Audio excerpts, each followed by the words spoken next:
Hello, welcome to today's video. We are on page number 180 of the keyboard Musicianship Book 1. This one is more of music for reading. This first one here, number 7, American, actually looks like first one's an American tune called In the Pines. It's going to be slow. We appear to be in the key of E minor. Let's go ahead and get to know this one. We have a pickup bar. Ready? 1, 2.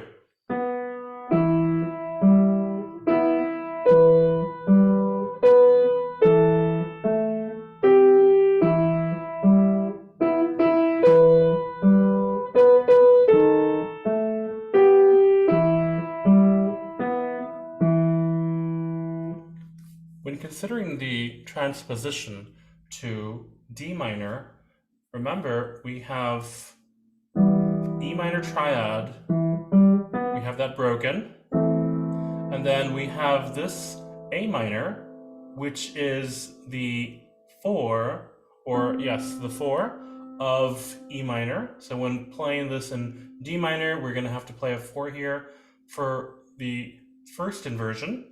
Excuse me, not the first inversion, but the second inversion, broken, and then back, and then we have the 5-6-5 here, abbreviated, going back to E minor. Okay, so let's go ahead and place your hands. The first note in the left hand is B, which is the dominant, slurs up to the right hand. The melody goes from left to right, so that's what we're going to have to consider when playing. Go ahead and place your fingers in D minor position. Ready? 1, 2.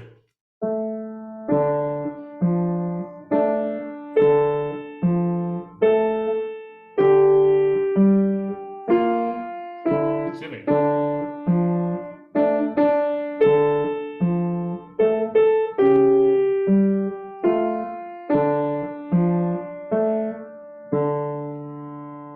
So I actually read that E right there instead of D minor. All right, so make sure that we practice those separately and then put them together. Next is the German folk song. This one is in key of E major. We have some parallel motion in the first system and partly in the second, but then we have a huge harmonic progression going on in the last two measures. Let's go ahead and see what this is about. Ready? 1, 2, 3, 4.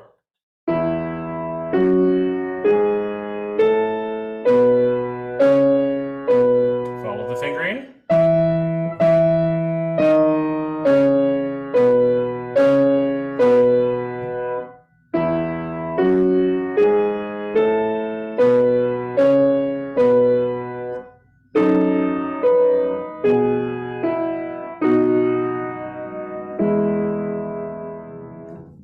Okay, so as you can see, pretty straightforward at the beginning and then for these two measures here because it's all parallel motion.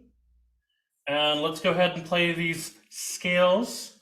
Notice the fingerings there are going to be very helpful when playing it in D major. Place your hands in D major. 1, 2, 3, 4.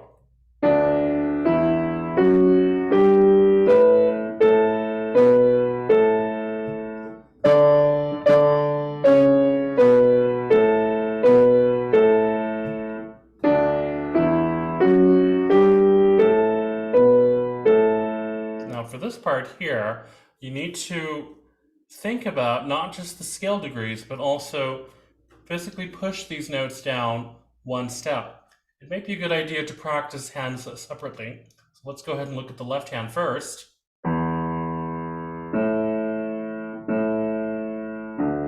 Okay, so 4, 1. I suppose you can do the 1 twice for the repeated legato. Then it's going to be a little bit more complicated in the right hand. So we have 1 and 4.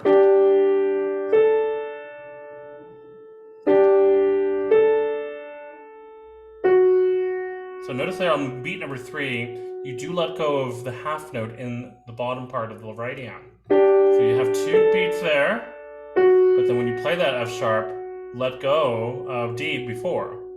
Now here we have 5 and 3, or excuse me, 5 and 1. It says 5 and 1. But I think I'm going to play 5 and 3 instead, since it's going to be C sharp and A, and then this is going to be the lower one, F sharp and D. Now let's put that last part together. Here we go.